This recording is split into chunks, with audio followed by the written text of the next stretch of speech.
नमस्कार, हिमाचल न्यूज में आपका बहुत बहुत स्वागत है। चलिए शुरू करते हैं आज की 10 फटाफट बड़ी खबरों से। हिमाचल में 250 करोड़ की लागत स्थापित किया जा रहा विश्व स्तरीय दुग्ध प्रसंस्करण संयंत्र। प्रदेश सरकार द्वारा ग्रामीण अर्थव्यवस्था को सुधार करने के लिए अनेक महत्वाकांक्षी योजनाएं और कार्यक्रम सफलतापूर्वक कार्यान्वित किए जा रहे हैं। ग्रामीण अर्थव्यवस्था को मजबूत करने में दुग्ध उत्पादन से जुड़ी गतिविधियों की महत्वपूर्ण भूमिका है। इसी के दृष्टिगत प्रदेश सरकार ग्रामीण आर्थिकी से जुड़े हितधारकों को सशक्त करने पर विशेष ध्यान दे रही है। मुख्यमंत्री ठाकुर सुखविंदर सिंह सुक्खू का कहना है, दुग्ध उत्पादन, रोजगार सृजन, ग्रामीण अर्थव्यवस्था को मजबूत करने और महिला सशक्तिकरण को संभावनाओं का रास्ता प्रशस्त करने वाला क्षेत्र है। बेहतर सुविधाएं देने के लिए BSNL कर रहा काम। हिमाचल के इन 2 जिलों में लगाए जा रहे 174 टावर। हाल ही में एक कर निजी टेलीकॉम कंपनियों द्वारा अपनी सेवाएं महंगी किए जाने के बाद बहुत से लोगों का रुझान एक बार फिर से BSNL की तरफ हो रहा है। बहुत से उपभोक्ता अपने मोबाइल नंबरों को BSNL में पोर्ट करवा रहे हैं। इसी वजह से अब BSNL हिमाचल प्रदेश के 2 जिलों सिरमौर और सोलन में बहुत से मोबाइल टावर लगाने जा रहा है, ताकि लोगों को और बेहतर सुविधाएं मिल सके। इस पर अभी काम चल रहा है। कैबिनेट में जाएगा सेब के समर्थन मूल्य का प्रस्ताव। हिमाचल प्रदेश में सेब सीजन शुरू हो चुका है। ऐसे में तय है कि सरकार सेब का समर्थन मूल्य भी घोषित करेगी। हालांकि इस बार समर्थन मूल्य बढ़ेगा या नहीं, या फिर कितना बढ़ेगा यह कहना मुश्किल है, क्योंकि पिछले साल सरकार ने एक साथ 1.5 रुपए की बढ़ोतरी इसमें की थी। अब बागवानी विभाग की तरफ से प्रस्ताव वित्त विभाग को भेजा गया है, मगर इसमें नया समर्थन मूल्य नहीं लिखा है। वित्त विभाग से फाइल आने का इंतजार है, जिसके बाद मामला 25 जुलाई को होने वाली कैबिनेट की बैठक में लिया जाएगा। 1.5 साल से लंबित पड़े परीक्षा परिणाम, खतरे में युवाओं का भविष्य। जयराम बोले, चुप क्यों है सरकार। नेता प्रतिपक्ष जयराम ठाकुर ने कहा कि सरकार हर दिन बड़ी बड़ी बातें करती है, जब युवाओं को नौकरी देने की बात आती है तो खामोश हो जाती है। सरकार युवाओं को नौकरी देने में भी वही तत्परता दिखाए जो अपने चहेतों को एडजस्ट करने में दिखाती है।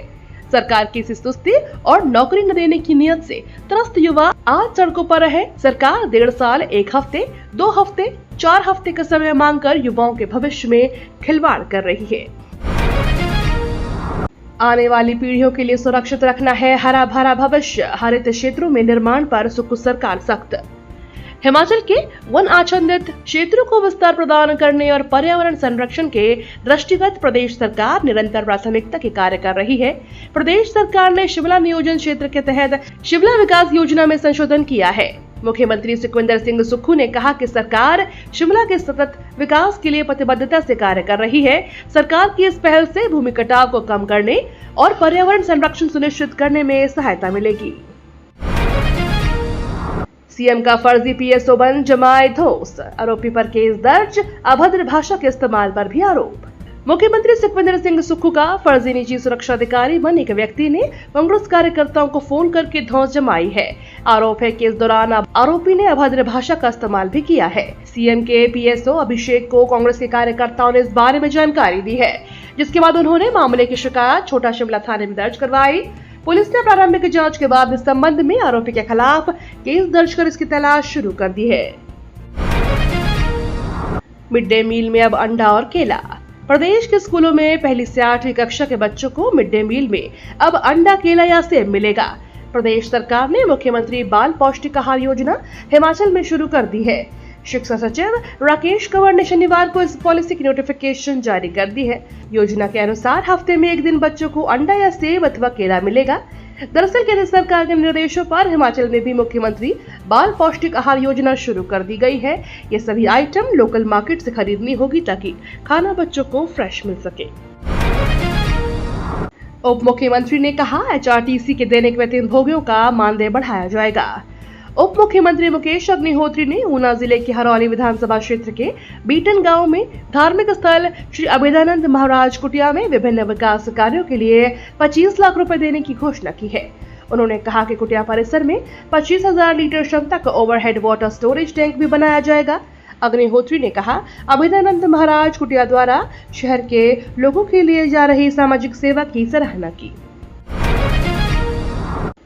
बाहरी राज्यों में रजिस्टर्ड गाड़ियों पर चलेगा नियमों का डंडा। बिना टैक्स हिमाचल में आने वाले पर वसूला जाएगा भारी भरकम जुर्माना। देश के अन्य राज्यों में पंजीकृत वाहनों के हिमाचल में प्रवेश करने पर सरकार सख्त हो गई है। इसके लिए अब सरकार ने हिमाचल प्रदेश मोटर वाहन कराधान अधिनियम 1972 की धारा 17 के प्रावधानों के आंशिक संशोधन कर दिया है। हिमाचल प्रदेश परिवहन विभाग ने इस बारे में अधिसूचना जारी कर दी, जो तुरंत प्रभाव से लागू हो गई। इसके मुताबिक बाहरी राज्य में पंजीकृत वाहन बिना टैक्स चुकाए हिमाचल प्रदेश में प्रवेश करता है या ऐसा वाहन जो परमिट के विपरीत अन्य उद्देश्य के लिए उपयोग में लाया जा रहा है, इस तरह की लापरवाही को लेकर सरकार ने सख्ती बरतते हुए जुर्माना राशि को बढ़ा दिया है। हिमाचल प्रदेश में जल्द होगा बड़ा प्रशासनिक फेरबदल। प्रदेश के मुख्यमंत्री सुखविंदर सिंह सुक्खू लगातार 2 उपचुनावों में 6 सीटें जीतने और दोबारा से कांग्रेस के विधायकों की संख्या को 40 करने के बाद एक नए मोड़ पे सरकार को आगे ले जाने की तैयारी कर रही है। हिमाचल प्रदेश के 7 IAS अधिकारियों ने दिल्ली जाने के लिए हिमाचल प्रदेश सरकार के कार्मिक विभाग के पास से आवेदन किया है। ऐसे में IAS अधिकारियों के कम रह जाने के बाद अन्य अधिकारियों की जिम्मेदारी बढ़ेगी।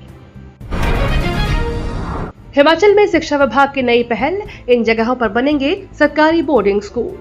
हिमाचल में आवासीय सरकारी स्कूल बनाने की शुरुआत हो गई है। इसके लिए शिक्षा विभाग हिमाचल के 2 जिलों में आवासीय स्कूल योजना को लागू कर रहा है। शिक्षा विभाग इस योजना को लागू करने के लिए PPP पर कार्य करने जा रहा है। इसके लिए शिक्षा विभाग 24 जुलाई को शिमला सचिवालय में इस योजना को लेकर इच्छुक पार्टियों से व्यापक चर्चा करने के लिए खुले मंच का आयोजन करने जा रहा है, ताकि इस योजना को जल्द से जल्द लागू किया जा सके। मॉनसून ने ली अब तक 40 लोगों की जान, सरकार को हुआ 333 करोड़ का नुकसान। हिमाचल प्रदेश में मॉनसून सीजन शुरू होने के बाद अब तक विभिन्न कारणों के चलते 40 लोगों की मौत हो चुकी है। अधिकांश मौतें दुर्घटनाओं में हुई है और पेड़ से गिरकर या फिर पहाड़ी से फिसलने के कारण लोगों ने अपनी जान गंवाई है। इसके अतिरिक्त सांप के काटने से 4 लोगों की मौत हुई, बिजली का करंट लगने से 5 लोग मारे गए, एक व्यक्ति बाढ़ में बहने से और एक अन्य किसी कारण से मारा गया है। प्रदेश के 3 जिला कांगड़ा, मंडी, सिरमौर में सर्वाधिक मौतें हुई हैं। प्रदेश में हुई मौतों का आंकड़ा 27 जून से लेकर 20 जुलाई तक एकत्र हुआ है। PM मोदी ने किया विश्व धरोहर समिति के 46वें सत्र का उद्घाटन। प्रधानमंत्री नरेंद्र मोदी ने रविवार को भारत मंडपम में विश्व धरोहर समिति के 46वें सत्र का उद्घाटन किया। PM ने कहा कि Bharat UNESCO world heritage centre के लिए $1 मिलियन का कंट्रीब्यूशन करेगा। ये ground capacity building, technical assistant और वर्ल्ड हेरिटेज साइट के कंजर्वेशन में प्रयोग होगा। इस पैसे का इस्तेमाल ग्लोबल साउथ के देशों को काम आएगा। उन्होंने आगे कहा कि बीते सालों में हम भारत की 350 से ज्यादा प्राचीन धरोहरों को वापस लाए हैं। प्राचीन धरोहरों का वापस आना वैश्विक उदारता और इतिहास के प्रति सम्मान के भाव को दिखाता है। सेब सीजन ने पकड़ी रफ्तार, रॉयल वैरायटी की मंडी में धमाकेदार एंट्री। जिला के सेब सीजन ने अब रफ्तार पकड़ ली है। भट्टा कुफर में चिराग घाटी से आए रॉयल सेब की पेटी 2800 रुपए की बिकी। कुल 119 पेटी रॉयल सेब की पहुंची थी। इसमें से 10 पेटी 2800 रुपए तो 109 पेटी 2200 रुपए में बिकी। राजधानी शिमला के भट्टा कुफर स्थित फल मंडी में जिला शिमला के करसोग, रूपरी शिमला, ठियोग, मटियाना, चौपाल, चिराग क्षेत्रों से रॉयल, टाइडमैन सेब, स्पर, गाला, जेडवान सहित अन्य किस्म का सेब पहुंचा। मंडी में फसल के अच्छे दाम मिलने से बागवानों के चेहरे पर रौनक देखने को मिल रही है। ये तो थी आज की 10 बड़ी खबरें। डेली खबरों से अपडेट रहने के लिए चैनल को सब्सक्राइब करना बिल्कुल ना भूलें।